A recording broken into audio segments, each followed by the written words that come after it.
On a cloudy morning, the sea was beating strongly against the coast, covering the horizon with grey foam. On a routine patrol, a Coast Guard vessel was advancing towards an isolated patch of rough waters. Among the waves, a vulnerable figure emerged, a canine dog with a military vest struggling not to sink. Silently, the agents reduced their speed and dragged him inside the boat. Upon touching the animal, they noticed the cut rope attached to its body and marks that did not belong to the sea. An instant chill followed when the dog extended its fixed gaze towards a dark warehouse on the edge of the port. The sound of the engine was cut off, and for a second, no one breathed. But what that second meant, no one would understand so soon. Do you love stories with animals? Then subscribe now and don't miss any. Thank you for accompanying us. Now, we return to our story. The morning fog hung thick over Monterey Bay as Coast Guard Petty Officer Sarah Mitchell adjusted her binoculars for the third time in 10 minutes. The Pacific stretched endlessly before them, its surface churning with an unusual restlessness that made veteran mariners uneasy. Captain Jake Harrison, a 20-year veteran of these waters, frowned as he studied the swells from the bridge of the Coast Guard cutter Vigilant. "Weather Service said we'd have calm seas today," he muttered, his weathered hands gripping the helm with practiced ease. "But look at those waves. Something's got the ocean all worked up." Sarah lowered her binoculars and tucked a strand of auburn hair beneath her regulation cap. At 28, she had been with the Coast Guard for 6 years, long enough to trust her instincts when something felt off. Today, every fiber of her being screamed that this wasn't just another routine patrol along the California coast. "Captain, I'm picking up something on the radar," called out Seaman Rodriguez from the communications station, about 2 nautical miles northeast. "Looks like debris, but the signature's weird." Harrison moved to check the screen, his blue eyes narrowing as he studied the blip. "Weird how?" "It's moving, sir. But not with the current, almost like it's fighting against it." The 3 crew members exchanged glances. In these waters, they had seen everything from migrating whales to abandoned fishing nets, but something that moved against the natural flow of the ocean was worth investigating. Harrison made the decision that would change everything. "All right, let's take a look. Mitchell, Rodriguez, prepare for a possible rescue operation. Could be a survivor out there." As the Vigilant changed course, cutting through the increasingly choppy waters, Sarah felt her pulse quicken. She had participated in dozens of rescue operations, but something about this felt different. The fog seemed to thicken as they approached the coordinates, creating an almost supernatural atmosphere that made the hair on her arms stand up. 20 minutes later, Rodriguez's voice cut through the engine noise. "Visual contact, Captain. Dead ahead, approximately 300 yards. Sarah raised her binoculars again, scanning the turbulent waters. At first, she saw nothing but whitecaps and spray. Then between the waves, she caught a glimpse of something that made her heart skip a beat. "Oh my God," she breathed. "Captain, it's not debris. It's alive." Through the foam and salt spray, they could see a dark form struggling in the water. What had initially appeared to be floating wreckage was actually a living creature, fighting desperately against the relentless pull of the ocean. As they drew closer, the shape became clearer and Sarah gasped. "It's a dog, Captain. There's a dog out there." But this wasn't just any dog. Even from a distance, Sarah could see that the animal was wearing some kind of specialized vest, and there appeared to be rope tangled around its body. The creature's movements were those of a trained swimmer, powerful and purposeful, but clearly exhausted from what must have been hours in the churning sea. "Rodriguez, prepare the rescue boat," Harrison ordered, his voice tight with urgency. "Mitchell, you're with me. We're going in." The next 20 minutes were a blur of coordinated action. The smaller rescue craft was lowered into the water, with Sarah and 2 other crew members aboard. As they approached the struggling animal, she could see more details that made her stomach churn with questions. The dog was a German shepherd, powerfully built and clearly well-trained. The vest it wore bore official insignias, though the water made them impossible to read clearly. Most disturbing of all was the rope around the animal's body. It wasn't tangled debris from a shipwreck. Someone had deliberately tied this rope, and from what Sarah could see, it had been cut, not broken. "Easy, boy," she called out as they maneuvered closer. "We're here to help." The dog's intelligent brown eyes locked onto hers, and she saw something that chilled her to the bone. This wasn't the wild panic of an animal that had accidentally fallen into the water. There was something almost human in that gaze, a desperate intelligence that spoke of terrible experiences and urgent secrets. Getting the exhausted animal aboard the rescue craft proved challenging. The dog was large, probably 80 pounds, and the cold water had sapped much of its strength. But even in its weakened state, Sarah noticed the animal's remarkable discipline. It didn't thrash or panic as they pulled it from the water.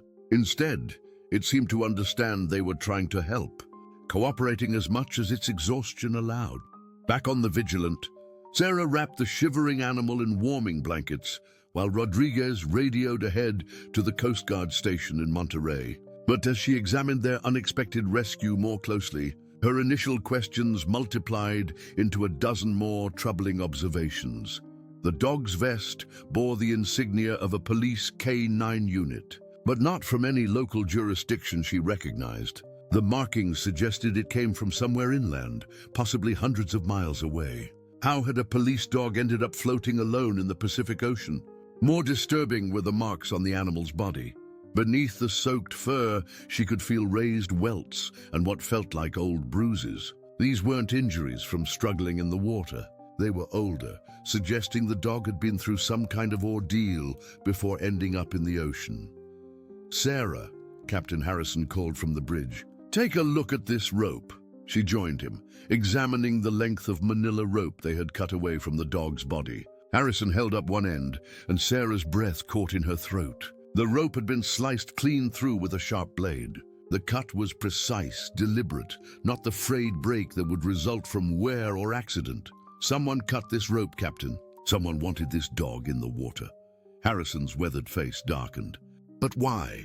And how did a police K-9 end up out here in the first place?" As if responding to their conversation, the German Shepherd lifted its head from the blankets and looked directly at Sarah. In those intelligent brown eyes, she saw something that made her shiver despite her dry clothes. This dog had secrets, and somehow she knew that rescuing it was only the beginning of something much larger and more dangerous than a simple man overboard situation. The fog began to lift as they headed back to port, revealing the vast expanse of the Pacific stretching to the horizon. Somewhere out there lay the answers to the questions that were already keeping Sarah awake at night. Who did this dog belong to? Why had someone tried to dispose of it in the middle of the ocean? And most importantly, what had this intelligent, highly trained animal witnessed that someone was willing to go to such lengths to silence? As the Monterey Harbor came into view, Sarah made a decision that would change the course of her life. She wasn't going to let this case disappear into bureaucratic paperwork and forgotten files. This dog had been through something terrible, and she was going to find out what. The German Shepherd seemed to sense her determination, pressing closer to her side as if it understood that she was the only person who could uncover the truth. The Vigilant docked at the Coast Guard station just as the afternoon sun broke through the clouds, casting long shadows across the pier. Sarah helped carry the still weak dog down the gangplank. But even in its exhausted state, the animal's head was up, alert, as if it was searching for something or someone among the faces on the dock. Whatever secrets this remarkable animal carried, Sarah Mitchell was determined to uncover them, no matter where the truth might lead. The Monterey County Animal Care Center had never hosted a guest quite like the German Shepherd that Sarah Mitchell delivered later that afternoon. Dr. Emma Caldwell, the facility's lead veterinarian, had treated countless animals over her 15-year career.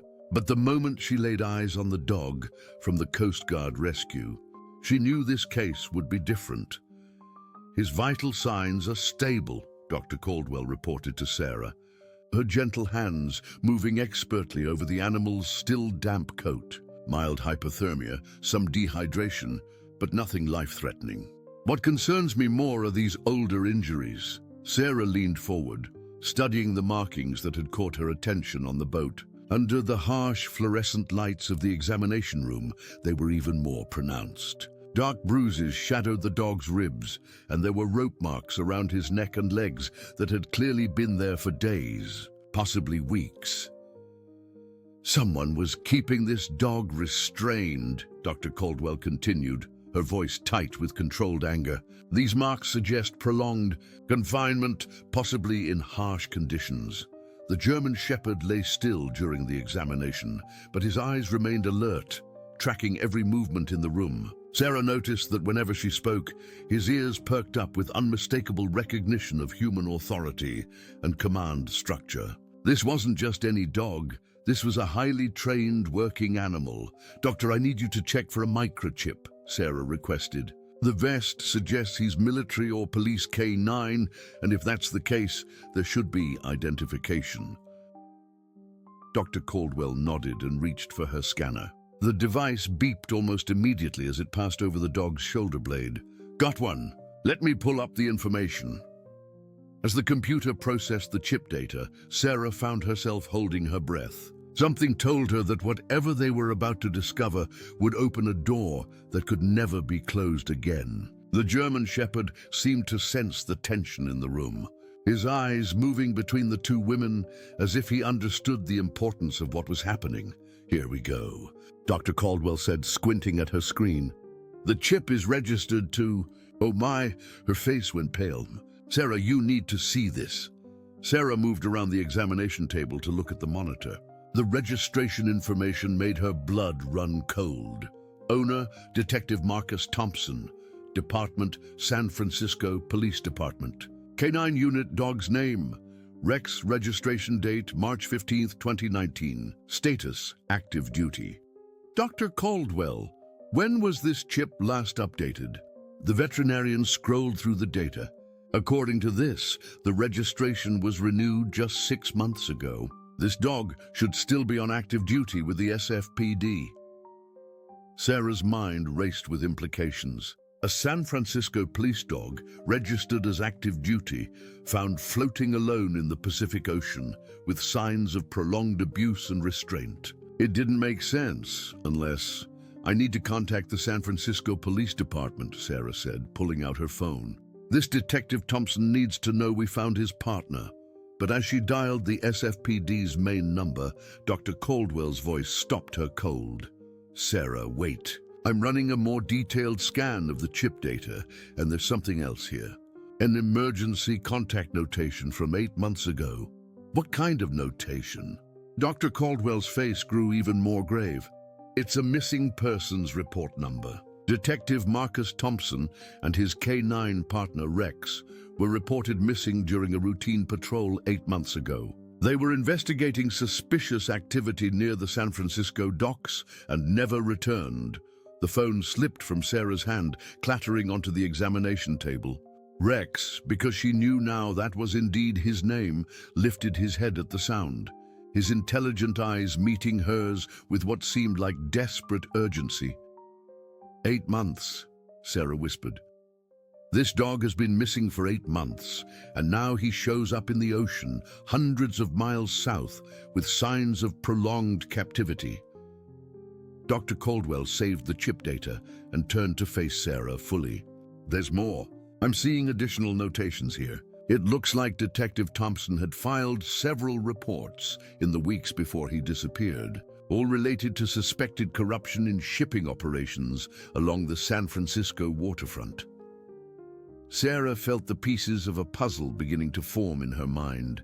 Though the picture they created was dark and troubling, a police detective investigating corruption disappears along with his K9 partner.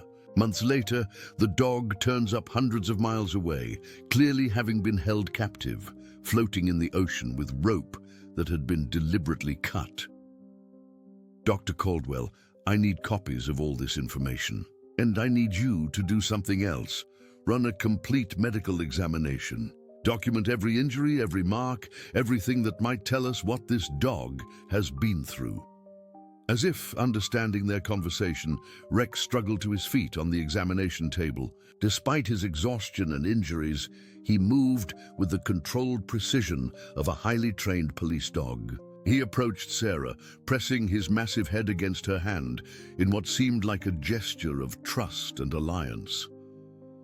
"He's trying to tell us something," Sarah murmured, scratching behind the dog's ears. "Aren't you, boy? You know what happened to Detective Thompson.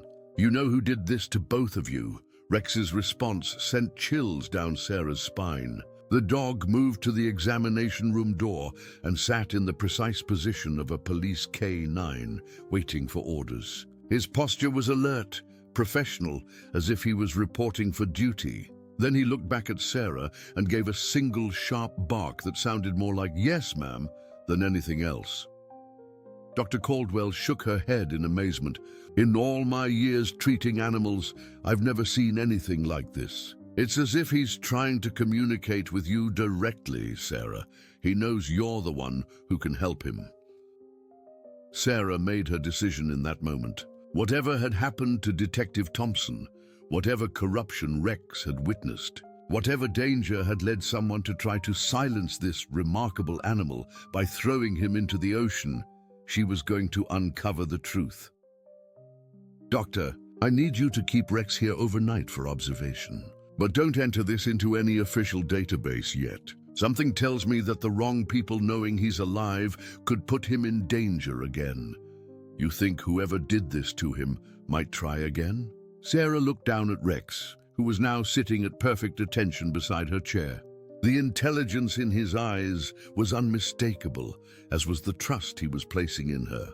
"I think Rex here witnessed something that certain people went to great lengths to cover up. The fact that he's still alive suggests they failed the first time. I don't want to give them a second chance." Dr. Caldwell nodded grimly. "I'll keep him in the secure area, away from the general population. But Sarah, if what you're suggesting is true, you need to be careful too. If powerful people were willing to make a police detective disappear, they won't hesitate to target anyone else who gets too close to the truth."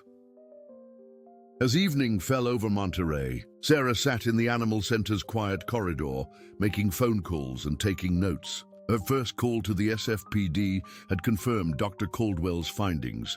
Detective Marcus Thompson and his K9 partner Rex had indeed vanished 8 months ago during an investigation into waterfront activities. The case had gone cold after weeks of searching turned up no leads.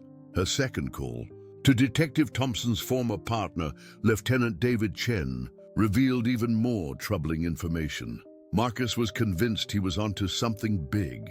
Chen had told her, his voice heavy with grief and frustration. He'd been tracking suspicious shipping manifests, unusual cargo movements, patterns that didn't make sense. He thought someone was using legitimate shipping operations as cover for illegal activities. What kind of illegal activities? That's what he was trying to figure out when he disappeared. He'd requested surveillance on several warehouse operations near the docks, and he was planning to use Rex to search for contraband in some of the shipping containers. Sarah felt another piece of the puzzle click into place. "Lieutenant Chen, did Detective Thompson ever mention being watched or followed? Any indication that his investigation had been compromised?" There was a long pause. "The last time I spoke to Marcus, he said he thought there might be people inside the department who weren't happy with his investigation. He was worried about corruption going higher up the chain than anyone wanted to admit." After ending the call, Sarah returned to Rex's kennel. The German Shepherd was lying down but alert, his head lifting immediately when he saw her. She unlocked the kennel door and sat on the floor beside him. "You know what happened to Detective Thompson, don't you, Rex?" she said softly. "You were there when everything went wrong. And somehow you survived 8 months of whatever they did to you, kept yourself alive until you could escape or until they decided you were too much trouble to keep." Rex moved closer, resting his head on her lap with a deep sigh that seemed to carry the weight of months of suffering and secrets. Sarah stroked his fur gently, feeling the ridges of old scars beneath her fingers. "Well, boy, it looks like you and I are partners now. And we're going to find out what happened to Detective Thompson, no matter who doesn't want us to know." Outside the animal center, fog was rolling in from the Pacific, shrouding the coastal town in mist and shadow. But inside the small kennel, a bond was forming that would prove stronger than fear, corruption, or attempts to bury the truth. Rex had found his new partner, and Sarah Mitchell had found her purpose. 3 days after Rex's rescue, Sarah Mitchell found herself walking the foggy streets of San Francisco's waterfront district at dawn, the German Shepherd at her side on a regulation leash. She had convinced her captain to grant her a week of personal leave, ostensibly to help locate Rex's original handler. What she hadn't mentioned was that she planned to conduct her own investigation into Detective Thompson's disappearance. Rex moved with renewed energy despite his ordeal, his training and instincts sharp as ever. Sarah had spent the previous evening working with him at the animal center, testing his responses to basic canine commands. His obedience was flawless, but more importantly, she had noticed something remarkable. Whenever she mentioned certain words like dock, nadi, warehouse, or containers, Rex's entire demeanor changed. His ears would perk up, his body would tense, and his eyes would focus with laser intensity. Now, as they approached the area where Detective Thompson had last been seen, Rex's behavior confirmed Sarah's suspicions. The dog's pace quickened, his nose working the air with professional precision. They were walking through memories, retracing steps that had led to 8 months of captivity and suffering. "Easy, boy," Sarah murmured as Rex pulled toward a cluster of weathered warehouses. "Show me what you remember, but let's be smart about it." The San Francisco docks at sunrise were a maze of shadows and industrial sounds. Cargo cranes stretched into the gray sky like mechanical dinosaurs, and the smell of salt air mixed with diesel fuel and rust created an atmosphere both beautiful and ominous. Sarah had done her homework, studying port maps and shipping records that Detective Thompson had flagged in his reports. According to Lieutenant Chen, Thompson had been investigating irregularities in cargo manifests for 3 specific shipping companies: Pacific Maritime Solutions, Golden Gate Logistics, and Coastal Freight Services. All 3 companies leased warehouse space in the same complex where Rex was now leading her. As they approached Warehouse 47, one of the facilities, Thompson had marked as suspicious. Rex's behavior became more pronounced. He stopped abruptly, his body rigid with attention, staring at a seemingly innocuous loading dock. "What is it, Rex? What do you see?" The warehouse appeared abandoned, its windows dark and its loading bay secured with rusted chains. But as Sarah looked closer, she noticed details that didn't fit the picture of a disused facility. The concrete around the loading dock was stained but clean, suggesting recent use. The chains, while rusty on the surface, showed bright metal underneath, evidence of frequent manipulation. Rex moved toward a small side door, his nose working frantically along the frame. When Sarah approached, she caught a faint but distinct odor that made her stomach turn. It was the smell of fear and confinement, of animals kept in stress and poor conditions. "Someone was keeping dogs here," she said aloud, and Rex's sharp bark of confirmation sent chills down her spine. Sarah pulled out her phone and took pictures of everything: the warehouse exterior, the loading dock, the side door where Rex had detected the scents. As she documented the scene, her phone buzzed with an incoming call from Dr. Caldwell.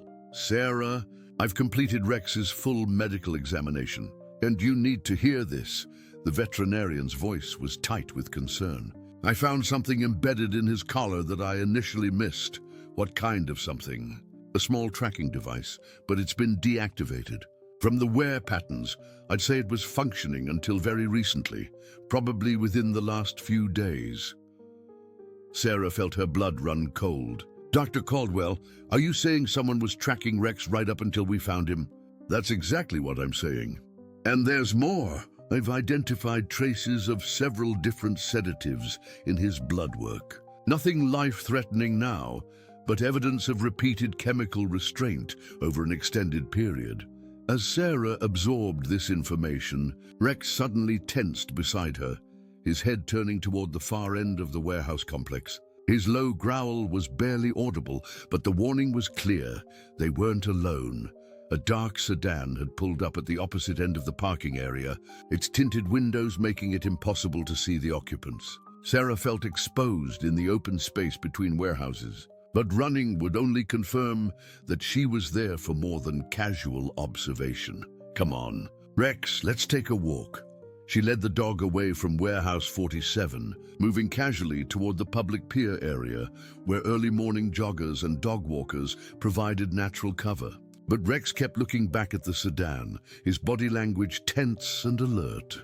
They had walked 2 blocks when Sarah's phone rang again. This time it was a number she didn't recognize. Miss Mitchell, this is Agent Patricia Hawkins from the FBI San Francisco field office. I understand you've recently come into possession of a police K9 that's been missing for several months. Sarah's heart skipped a beat. How did you know about Rex? Miss Mitchell, I think we need to talk. Detective Thompson's case was transferred to federal jurisdiction 3 months ago when we discovered connections to interstate trafficking operations. Your dog may be the break we've been waiting for. An hour later, Sarah sat across from Agent Hawkins in a coffee shop near Fisherman's Wharf, Rex lying quietly at her feet. The FBI agent was a woman in her early 40s with silver-streaked dark hair and eyes that missed nothing. Her manner was professional but urgent. Detective Thompson stumbled onto something much bigger than local corruption, Agent Hawkins explained, sliding a thick folder across the table. We believe he uncovered a sophisticated operation that was using trained dogs to detect specific contraband in shipping containers, essentially turning K9 units into unwilling accomplices. Sarah felt pieces of the puzzle clicking together. Someone was stealing police dogs and forcing them to work for criminals? Not just any dogs. Highly trained K9s with specialized skills. The operation was sophisticated. They would intercept dogs during transport, fake accidents or disappearances, and then use the animal's training to identify valuable cargo before it could be inspected by legitimate authorities. Agent Hawkins opened the folder, revealing photographs of various German Shepherds and Belgian Malinois, all bearing the professional bearing of working dogs. We've documented at least 12 missing K9s over the past 2 years across California, Oregon, and Washington. Rex is the first one we've recovered alive. What happened to the others? The agent's expression darkened. We're not sure. Our intelligence suggests that when the dogs were no longer useful, they were disposed of. Rex's escape or rescue represents our first real opportunity to understand how this operation works. Sarah looked down at Rex, who had lifted his head to watch the conversation. Agent Hawkins, Rex isn't just a victim here. He's a witness. He knows who took him, where he's been, and possibly what happened to Detective Thompson. That's why I need your help. Rex has bonded with you, trusts you. Traditional interrogation techniques don't work with animals, but a K9 officer who understands the bond between handler and dog might be able to help Rex show us what he's seen. Agent Hawkins pulled out another photograph, this one showing Detective Marcus Thompson in uniform alongside Rex during what appeared to be a training exercise. Both man and dog looked professional and confident, partners in every sense of the word. Detective Thompson was getting close to identifying the people behind this operation when he disappeared. His last report mentioned suspicious activity involving 3 shipping companies and possible corruption within multiple law enforcement agencies. Then he vanished along with Rex during what was supposed to be a routine surveillance operation. Sarah studied the photograph, then looked at the real Rex lying beside her. Agent Hawkins, I think Rex can help us, but we need to be careful. Someone went to great lengths to silence him and Detective Thompson. If they know he's alive, they'll try again, the agent finished. Which is why I'm proposing a joint operation. The Coast Guard works closely with federal agencies on maritime security issues. Your cover as the officer who rescued Rex gives you legitimate access to the investigation. As they talked, Sarah noticed that Rex had become increasingly restless. His attention focused on something outside the coffee shop window. Following his gaze, she spotted the same dark sedan from the warehouse district, now parked across the street. "Agent Hawkins," Sarah said quietly, "I think we're being watched." The FBI agent casually glanced toward the window, her expression never changing. "I see them. Don't worry, those are my people. I've had surveillance on Rex since Dr. Caldwell contacted our office about the microchip. We're taking no chances with our only living witness." But Rex's body language told a different story. The dog was tense, almost fearful, his eyes fixed on the sedan with unmistakable recognition. This wasn't the behavior of an animal seeing protective surveillance for the first time. "Agent Hawkins, I don't think Rex sees your people as friendlies." The agent followed Sarah's gaze to the dog, whose entire demeanor had shifted to high alert. "That's unusual. He should be responding to authority figures as allies, not threats." Sarah made a decision that would change the course of the investigation. "Agent Hawkins, what if the corruption Detective Thompson discovered went deeper than anyone realized? What if some of the people investigating his disappearance are connected to the people who took him?" The implications of that question hung in the air between them like a dangerous possibility neither wanted to acknowledge. Rex's reaction to the surveillance team suggested that his months in captivity had taught him not to trust anyone in authority, a lesson that might have kept him alive.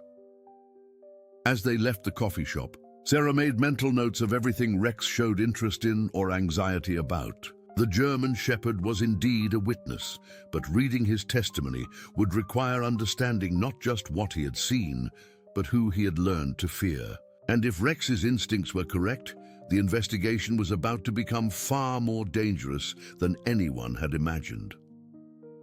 That evening, Sarah stood on the deck of a Coast Guard cutter anchored in Monterey Bay, Rex at her side as they both stared out at the dark Pacific. Agent Hawkins had provided her with a secure satellite phone and instructions to check in every 6 hours. But Sarah found herself questioning whether she could trust even federal communications.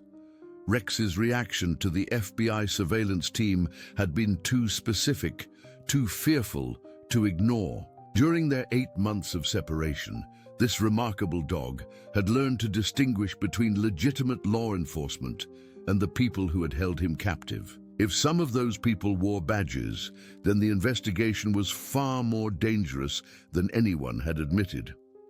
"What do you think, boy?" Sarah asked, scratching behind Rex's ears. "Who can we trust?" Rex pressed against her side, his warm bulk reassuring in the cool evening air. Over the past few days, their bond had grown stronger than Sarah had thought possible in such a short time. The dog seemed to understand that she was his lifeline, his chance for justice for Detective Thompson and the other missing KE9s. Sarah's phone buzzed with a text message from Dr. Caldwell.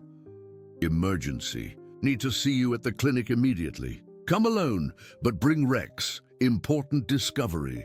Something in the veterinarian's message struck Sarah as off. Dr. Caldwell was normally verbose and precise in her communications, but this text was terse, almost formal.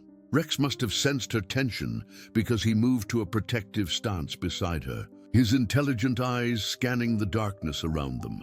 Instead of heading directly to the animal clinic, Sarah made a detour through downtown Monterey, using techniques she had learned in Coast Guard security training to detect surveillance. Rex's behavior helped confirm her suspicions. The dog remained alert and tense, occasionally looking back as if tracking familiar scents on the wind. When they finally approached the animal clinic, Sarah parked 2 blocks away and approached on foot. The building was dark except for a single light in Dr. Caldwell's office, and something about the scene felt wrong. Rex's body language confirmed her instincts. He was practically vibrating with tension, his nose working the air with obvious distress. Sarah pulled out her secure phone and called Dr. Caldwell's direct number. The call went straight to voicemail, but she could see movement through the office window. Someone was inside, but they weren't answering the phone. Making a decision that saved both their lives, Sarah led Rex around to the back of the building. Through a rear window, she could see into the examination room where she and Dr. Caldwell had first analyzed Rex's microchip data. The room wasn't empty. Two men in dark clothing were methodically searching through filing cabinets and computer equipment. One was photographing documents, while the other worked at Dr. Caldwell's computer terminal. These weren't veterinary assistants working late. This was a professional search operation. Rex's low growl was barely audible, but his message was clear. These were the people he had learned to fear, the ones who had held him captive for 8 months. Sarah felt a chill run down her spine as she realized that Dr. Caldwell's urgent message had been a trap. But where was Dr. Caldwell? Sarah's question was answered when she spotted movement in the adjacent storage room. Through the glass door, she could see the veterinarian sitting in a chair, her hands zip-tied behind her back. Dr. Caldwell appeared unharmed but frightened, her eyes wide with fear as she watched the men searching her office. Sarah immediately called 911, but as she was explaining the situation to the dispatcher, Rex suddenly tensed and looked toward the street. A moment later, Sarah heard the sound that made her blood run cold, police sirens approaching rapidly. But Rex's reaction wasn't relief. The dog was backing away from the sound, his body language screaming danger. In that moment, Sarah understood the terrible truth. Some of the responding officers might not be there to help. She ended the 911 call and immediately contacted Captain Harrison at the Coast Guard station. "Captain, I need emergency backup at the Monterey County Animal Clinic. Federal case, possible officer safety issue, and I can't trust local response." "Mitchell, what the hell are you involved in?" "Something bigger than we thought, Captain. Just trust me and send backup." Armed and ready, Sarah and Rex retreated to a position where they could observe the clinic without being seen. Within minutes, 3 police cars arrived, but instead of surrounding the building and calling for the occupants to surrender, the officers seemed to coordinate with the men inside. Sarah watched in horror as Dr. Caldwell was escorted out the back door and placed in an unmarked van. "They're taking her," Sarah whispered to Rex. "We have to follow them." But before she could move, Rex grabbed her sleeve with his teeth and pulled her deeper into the shadows. A moment later, she understood why. 2 of the officers were walking directly toward their hiding spot, flashlights sweeping the area methodically. "Dispatcher said someone called in suspicious activity," one officer said to his partner. "Could be the Coast Guard woman who's been poking around the docks. If it is, we have orders to bring her in for questioning." The dog, too. Sarah felt Rex trembling beside her, not with fear, but with barely controlled rage. These people had taken his first partner, held him captive for months, and now they were threatening his new ally. The German Shepherd was a professional, but he was also fiercely loyal, and his protective instincts were at war with his training. Using hand signals she had observed K9 handlers use, Sarah indicated for Rex to stay low and quiet. The dog responded immediately, his years of training overriding his emotional response to the people who had tormented him. They remained hidden until the search moved to another area, then carefully made their way back to Sarah's vehicle. As they drove away from the scene, Sarah used her secure phone to contact Agent Hawkins. "Agent Hawkins, the situation has escalated. Dr. Caldwell has been taken, and I believe some local officers are involved in the conspiracy." There was a long pause before the FBI agent responded. "Sarah, where are you now?" "Secure location." "Agent Hawkins," Rex recognized the people who took Dr. Caldwell. "These are the same people who held him captive.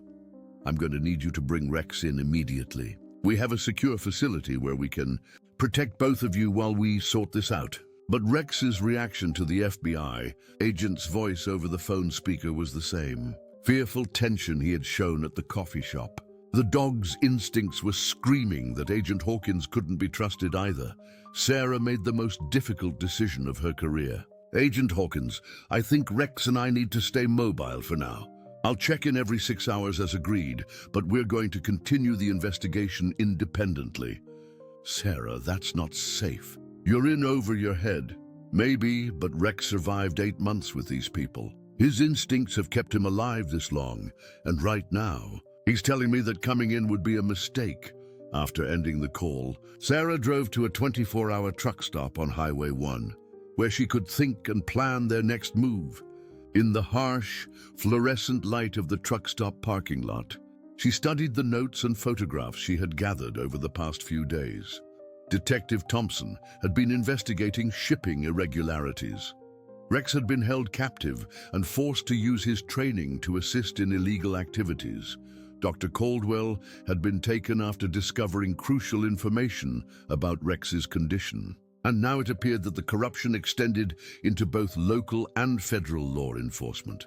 Rex lay beside her truck, alert but calm, his trust in her absolute. Sarah realized that they were truly alone in this investigation, a Coast Guard petty officer and a traumatized police dog against an organization sophisticated enough to corrupt multiple law enforcement agencies, but they had advantages their enemies didn't know about. Rex's training and experience gave them insights into the criminal operation that no human investigator could possess. And Sarah's Coast Guard background provided her with maritime knowledge and contacts that could prove crucial. As dawn approached over the California coast, Sarah made her decision. They were going back to San Francisco, back to the docks where Detective Thompson had disappeared. But this time, they would be hunting the hunters, using Rex's memories and instincts to uncover a conspiracy that had already claimed too many lives. Rex seemed to sense the change in their mission. As Sarah started the truck and pulled back onto Highway 1, the German Shepherd sat up straighter, his bearings shifting from that of a victim seeking protection to that of a working canine, ready for deployment. "All right, partner," Sarah said, reaching over to pat Rex's head. "Time to show these people that they didn't break you. Time to get justice for Detective Thompson and all the other canines they've taken." Rex's single sharp bark was filled with determination and resolve. For the first time since his rescue from the Pacific, he wasn't running from his past, he was running toward it, ready to face the people who had tried to destroy him and his original partner. The highway stretched ahead of them in the pre-dawn darkness, leading back to San Francisco and the dangerous waters of truth that neither Sarah nor Rex could navigate alone, but together might survive. The San Francisco waterfront at 3 in the morning was a different world from the bustling commercial hub Sarah had visited days earlier. Fog rolled off the bay in thick sheets, muffling sound and reducing visibility to mere yards. It was perfect cover for what she and Rex needed to do, but it also concealed unknown dangers. Sarah had spent the previous day gathering intelligence and equipment. Using her Coast Guard credentials, she had accessed Port Authority databases and shipping manifests that Detective Thompson had flagged in his investigation. The pattern that emerged was more sophisticated than she had imagined.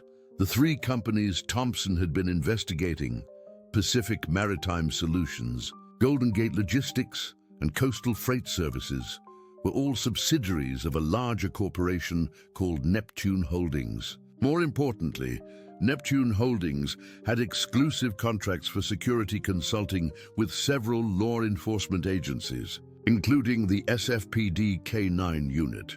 They weren't just stealing police dogs. "Rex," Sarah whispered as they approached the warehouse complex. They were being contracted to provide security services, which gave them legitimate access to K9 units and their handlers. Rex moved beside her with the silent precision of his training. But Sarah could sense his increasing tension as they neared the area where his ordeal had begun 8 months ago. Every few steps he would pause and test the air, his nose working to identify scents that triggered memories of captivity and fear. Warehouse 47 loomed before them in the darkness, its industrial bulk made more ominous by the fog. But tonight, unlike Sarah's previous visit, there were signs of activity. Soft light leaked from windows that had appeared dark during the day, and the sound of generators hummed almost inaudibly beneath the fog. As they circled the building, Rex's behavior became more specific and purposeful. He led Sarah to the same side door where he had detected the scent of confined animals, but now his reaction was different. Instead of fear, he showed the controlled alertness of a working dog, detecting something significant. Sarah knelt beside him, following his gaze toward the door. "What is it, boy? What do you smell?" Rex's response was to move to the door and assume the classic K9 alert position, sitting at attention, staring directly at the target. It was the same posture he would have used to indicate contraband during his active duty with Detective Thompson. Understanding flooded through Sarah like ice water. Rex wasn't just remembering his captivity, he was detecting the same substances he had been forced to identify during his months of imprisonment. Whatever operation had been running in this warehouse was active again tonight. Using a small LED flashlight with a red filter, Sarah examined the door more closely. The lock was professional grade, but there were fresh scratches around the keyhole, indicating recent use. More telling were the chemical odors that even her human nose could detect. Industrial cleaning solvents mixed with something else, something that made Rex's training kick in with automatic precision. The sound of approaching vehicles forced them to retreat to a shipping container yard across from the warehouse. From their concealed position, Sarah watched as two unmarked vans and a police cruiser arrived at Warehouse 47. Her blood ran cold when she recognized one of the officers who emerged from the cruiser. It was Lieutenant David Chen, Detective Thompson's former partner. Rex's growl was so low it was more vibration than sound, but his message was clear. Lieutenant Chen wasn't there as a fellow officer searching for his missing partner. He was there as part of the conspiracy that had made Detective Thompson disappear. Sarah activated the night vision feature on her phone's camera and began documenting everything she observed. Over the next hour, she watched as a systematic operation unfolded. The vans disgorged wooden crates that were carried into the warehouse with professional efficiency. More disturbing, she observed the arrival of a third vehicle, an animal transport truck from which 3 more German shepherds were led on leashes. "They're still doing it," Sarah whispered to Rex, "still taking K9s, still forcing them to work for criminals." But Rex's attention had shifted to something else. The dog was staring at the warehouse with an intensity that spoke of personal recognition. One of the newly arrived German shepherds had caught his attention, and Rex's entire body language changed from professional alertness to desperate urgency. Following his gaze, Sarah focused her phone's camera on the K9s being led into the warehouse. Through the digital zoom, she could make out the identifying features of each dog. 2 were Belgian Malinois that she didn't recognize, but the third, a large German shepherd with distinctive markings around his eyes, made her gasp. According to the missing K9 reports Agent Hawkins had shown her, that dog was Bruno, a police K9 from Portland who had disappeared with his handler 6 months ago. Rex wasn't just witnessing another operation, he was seeing a fellow victim, another stolen partner whose human had likely suffered the same fate as Detective Thompson. Sarah made a decision that went against every protocol she had ever learned. She activated her phone's emergency recording function and began documenting everything in real time, creating a record that would be automatically uploaded to secure Coast Guard servers regardless of what happened to her. "Rex, I know you want to help Bruno and the other dogs, but we need evidence first. We need to understand how this operation works before we can stop it."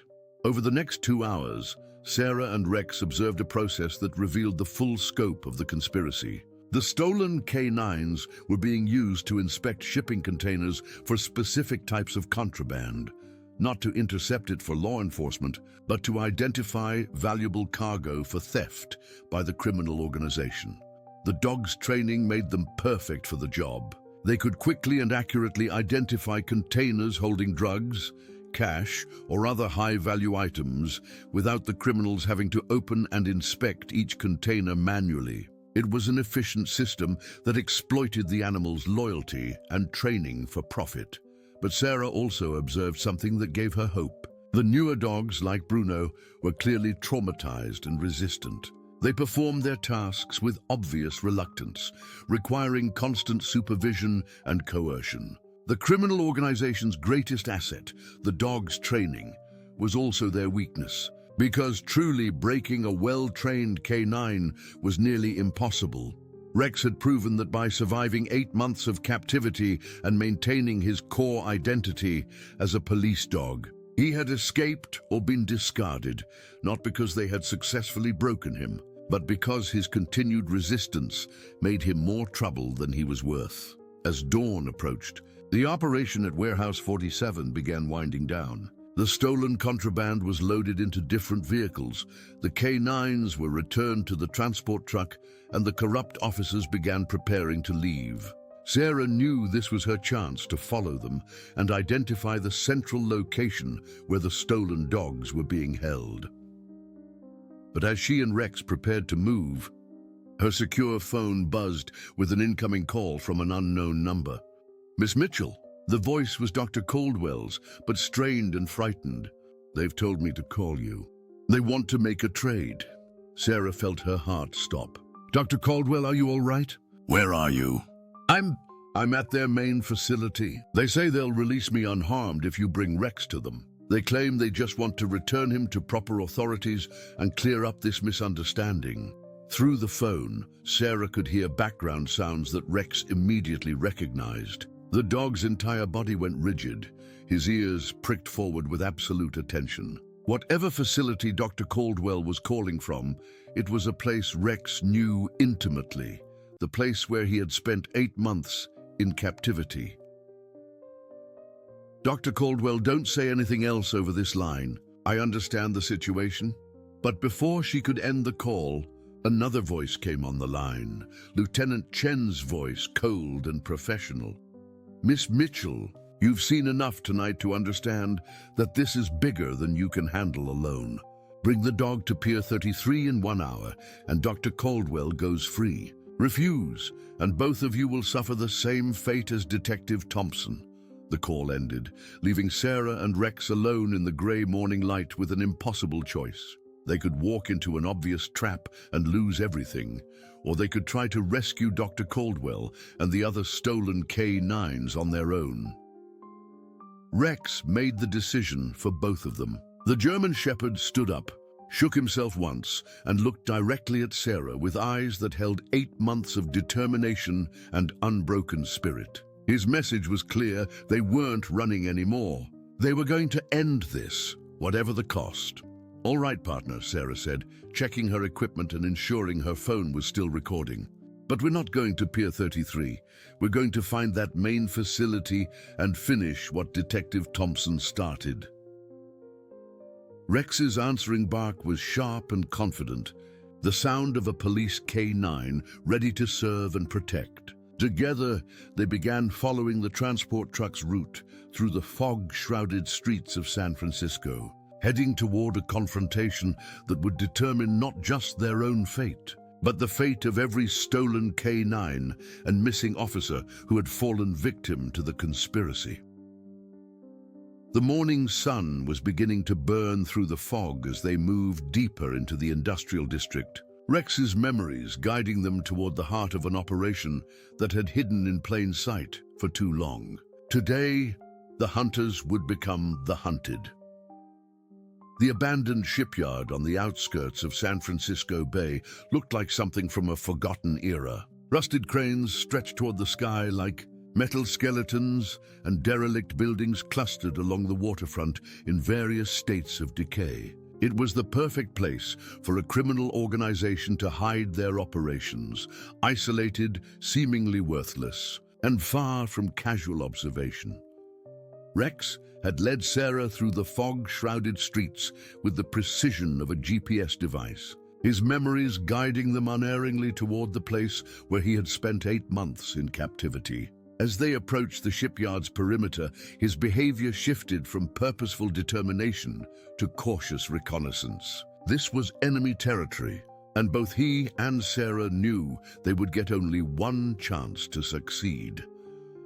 Sarah crouched beside a rusted shipping container that provided cover while she surveyed the facility through binoculars. What had appeared to be an abandoned shipyard from a distance revealed itself as a sophisticated operation upon closer inspection. Security cameras were mounted at strategic points. Motion sensors created invisible barriers around key buildings, and guards patrolled with the professional bearing of ex-military personnel. At the center of the complex stood a large warehouse that had been converted into what appeared to be a training facility. Through the windows, Sarah could see rows of kennels and what looked like obstacle courses designed for canine training. The transport truck they had followed from Warehouse 47 was parked outside, confirming that this was indeed the main facility. Rex pressed close to Sarah's side, his body trembling not with fear, but with barely controlled anticipation. Through the warehouse windows, he could see the other stolen canines, including Bruno from Portland. For 8 months he had dreamed of this moment, not just escape, but justice for himself and his fellow victims. "I know, boy," Sarah whispered, scratching behind his ears. "We're going to get them all out. But first, we need to document everything and get help." Using her secure phone, Sarah began recording video evidence while simultaneously uploading it to Coast Guard servers.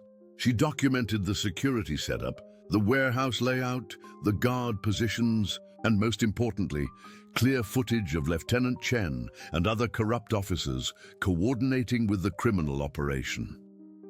But as she worked, Rex suddenly tensed and looked toward the main warehouse. Through the windows, they could see activity that made Sarah's blood boil. The stolen canines were being put through their paces, a force to identify contraband in a mock shipping container setup, while handlers used shock collars and other coercive devices to ensure compliance. What made it worse was seeing how the dogs maintained their professional bearing despite the abuse. These were highly trained law enforcement animals, conditioned to serve and protect, being forced to use their skills for criminal purposes. Their loyalty and training, which should have been sources of pride and purpose, had become tools of their oppression. Sarah's recording captured everything, but she also noticed something that gave her hope. The newer dogs, like Bruno, were clearly resistant to their conditioning. They performed their tasks with obvious reluctance and required constant supervision. The criminal operation was succeeding in the short term, but it was ultimately unsustainable because it went against everything these animals had been trained to believe in. Rex's sudden movement alerted Sarah to a new development. A sedan had arrived at the warehouse, and Dr. Caldwell was being escorted out under guard. The veterinarian appeared unharmed but frightened, and Sarah could see that her captors were using her as bait to draw their primary targets into the open. "They're expecting us to walk in there and surrender," Sarah murmured to Rex, "but what if we gave them something they weren't expecting instead?" Sarah made a call to Captain Harrison using her emergency Coast Guard frequency. "Captain, I'm transmitting coordinates and live video of a major criminal operation. I need immediate backup, federal level, armed and ready." "Mitchell, what the hell have you gotten yourself into?" "Captain, I've uncovered a conspiracy involving stolen police K9s and corrupt law enforcement officials. I have video evidence and a witness, Rex, who can identify the perpetrators. But I'm outnumbered and outgunned. How long can you maintain your position?" Sarah looked at the warehouse where Dr. Caldwell was being held, then at Rex, whose entire body language screamed that he was ready for action. "Give me 30 minutes, Captain. After that, we're going in with or without backup." But Rex had other ideas. As Sarah ended her call, the German Shepherd suddenly stood and began moving toward the warehouse with purposeful determination. This wasn't panic or impulsiveness. This was a highly trained police dog making a tactical decision. "Rex, wait," Sarah whispered urgently. "We need to wait for backup." But Rex looked back at her with eyes that held 8 months of patience and suffering. He had waited long enough. His fellow canines were being abused, his veterinarian ally was in danger, and somewhere in that facility might be evidence of what had happened to Detective Thompson. The time for waiting was over. Understanding flooded through Sarah as she watched Rex's body language. He wasn't planning a reckless assault. He was planning to use his training and knowledge of the facility to create a diversion that would give them advantages their enemies wouldn't expect. "All right. Partner," Sarah said, checking her sidearm and ensuring her phone was still recording. "But we do this smart. You know this place better than anyone. Show me how to hurt them." Rex's response was to lead her to a service entrance he had clearly identified during his months of captivity. The door was secured with an electronic lock, but Rex guided Sarah to a ventilation grate that provided access to the building's interior. It was barely large enough for a human, but Rex had clearly used this route before, probably during his escape attempt that had led to his being thrown into the ocean. Inside the warehouse, the sound of barking dogs and shouted commands created a chaotic din that provided cover for their movement. Sarah followed Rex through a maze of storage areas and maintenance corridors, marveling at how the dog navigated with perfect recall despite months of trauma. They emerged on a catwalk overlooking the main training area, where Sarah could see the full scope of the operation. At least 15 stolen K9s were confined in kennels along one wall, while another section housed sophisticated equipment for testing their abilities to detect various substances. The sight filled Sarah with rage, but also with determination to shut this down permanently. Rex led her to an observation room where banks of monitors showed security camera feeds from throughout the facility. More importantly, they found Dr. Caldwell tied to a chair but unguarded, her captors confident that their isolation made rescue impossible.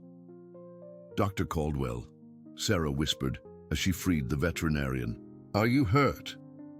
Sarah, thank God you found me. But you shouldn't have come here. They're using me as bait to capture you and Rex.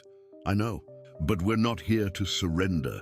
We're here to end this." Rex had moved to the security monitors and was studying the feeds with professional intensity. Suddenly, he barked once sharply and pointed with his nose toward a specific screen. The monitor showed a basement area where a man in police uniform was confined in what appeared to be a makeshift cell. Sarah's heart stopped as she recognized the figure on the screen. "That's Detective Thompson. Rex, you found him. He's alive." The German Shepherd's reaction confirmed her identification. Rex was practically vibrating with excitement and purpose, his tail wagging for the first time since his rescue from the ocean. His partner, the man he had served loyally for years, was alive and imprisoned somewhere beneath them. But their reunion was interrupted by the sound of footsteps on the catwalk outside. Lieutenant Chen's voice carried clearly through the thin walls. "They're here somewhere. The dog knows this place too well, and the Coast Guard woman is too smart to walk into our trap at the pier. Find them before they can cause real damage."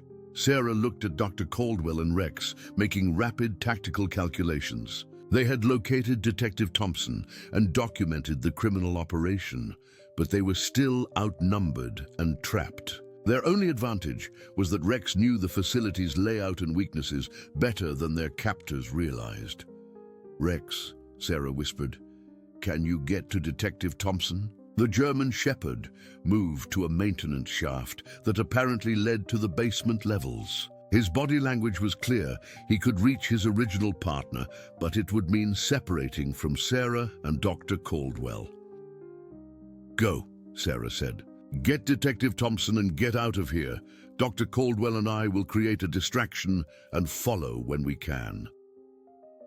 But Rex refused to leave them. Instead, he moved to a control panel that Sarah hadn't noticed before. With precise movements that spoke of careful observation during his captivity, Rex began manipulating switches with his teeth and paws. Suddenly, every kennel door in the warehouse opened simultaneously. The effect was immediate and dramatic. 15 highly trained police K9s, confined for months and forced to work against their nature, suddenly found themselves free. Their reaction wasn't chaos, it was coordinated action. These dogs remembered their training, remembered their purpose. and they had months of frustration to work out on their captors. The warehouse erupted in controlled pandemonium as the liberated K9s began systematically disrupting the operation. They knocked over equipment, cornered guards, and generally created exactly the kind of diversion that professionals would use to escape from an impossible situation. In the confusion, Sarah and Dr. Caldwell made their way to the basement, where Rex had already located Detective Thompson. The detective was weak from months of imprisonment, but alert and coherent. "Rex," he whispered as his K9 partner pressed against him with 8 months of suppressed joy. "I knew you'd find a way back to me." The reunion between detective and dog was brief but profound.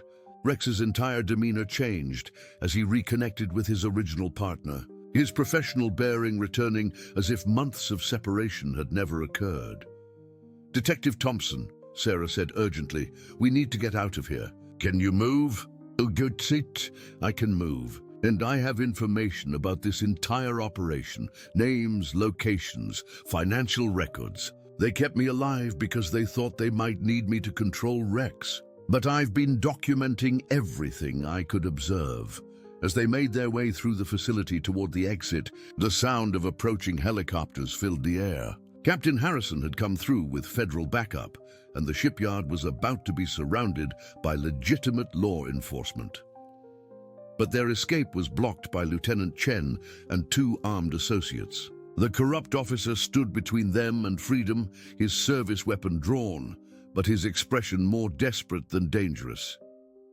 "It didn't have to come to this," Chen said. "We were making good money, nobody was getting hurt, and the dogs were still doing what they were trained for." Detective Thompson stepped forward, despite his weakness, Rex at his side in perfect heel position. "David, you disappeared your own partner and sold out everything we swore to protect. There's no justification for that.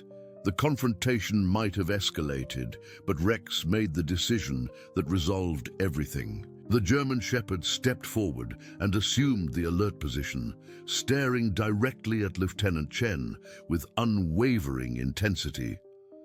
"He's indicating," Detective Thompson said with quiet authority. "Rex is telling us that you're carrying contraband. David, even now, even after everything they did to him, he's still a police dog doing his job." The search that followed Chen's arrest revealed packets of stolen drugs in his jacket, evidence of his participation in the broader conspiracy. As federal agents took the corrupt officers into custody and began documenting the criminal operation, Sarah watched Rex work with his original partner to process the crime scene with professional precision. The German Shepherd had survived 8 months of captivity, escaped into the Pacific Ocean, been rescued by the Coast Guard, and helped expose a corruption conspiracy that reached into multiple law enforcement agencies. Through it all, he had never lost his essential identity as a police K9 dedicated to serving and protecting. 2 weeks later, Sarah stood on the same Monterey pier where this entire adventure had begun, watching Rex work with Detective Thompson as they prepared to return to active duty with the San Francisco Police Department. The reunion between dog and handler had been complete, and both had healed from their respective ordeals. Dr. Caldwell had recovered from her brief captivity and was helping to rehabilitate the other rescued K9s.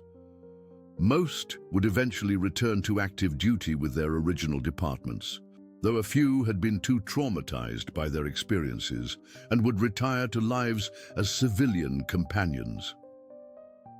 Agent Hawkins, who had proven to be legitimate despite Rex's initial mistrust, wrapped up the federal investigation with arrests spanning 3 states and 5 law enforcement agencies. The corruption conspiracy had been larger than anyone imagined, but it had been ultimately brought down by the loyalty and intelligence of a single German Shepherd who refused to be broken. "You know," Detective Thompson said to Sarah as they watched Rex play with some of the other rescued dogs, "he talks about you constantly. You saved his life in more ways than one." Sarah smiled, remembering the morning when she had first seen Rex struggling in the Pacific Ocean. He saved mine too, and he gave me the most important case of my career. Rex looked up at the sound of his name and trotted over to Sarah, pressing his head against her hand in the gesture of trust and affection that had become familiar over their weeks together. But now it was a greeting between friends rather than a plea for help from a traumatized victim. "Good boy, Rex," Sarah said, scratching behind his ears one last time. "You did good. You all did good." As Detective Thompson and Rex walked away to begin their new chapter together, Sarah reflected on how a routine Coast Guard patrol had led to the exposure of a criminal conspiracy and the rescue of more than a dozen stolen police K9s.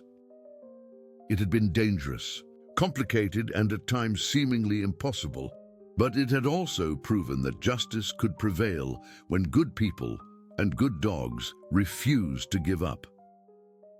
The Pacific Ocean stretched endlessly before her, its waves carrying the promise of new adventures and challenges. But Sarah knew that no matter what cases came her way in the future, she would never forget the lesson that Rex had taught her: loyalty. Courage and determination could overcome any obstacle. And sometimes the most important witnesses came with 4 legs and a wet nose. Dear listeners, we hope that Sarah and Rex's incredible journey has moved you as much as it moved us. Their story of courage, loyalty, and the unbreakable bond between humans and their canine partners reminds us that heroes come in all forms, and that justice sometimes requires extraordinary sacrifices from ordinary people. If this tale of maritime mystery and police corruption has captivated your imagination, we have prepared a special playlist of equally compelling stories that explore the depths of human and animal courage. You can find it by clicking to your left. If you enjoyed Sarah and Rex's adventure, please don't forget to subscribe to our channel and give this video a thumbs up.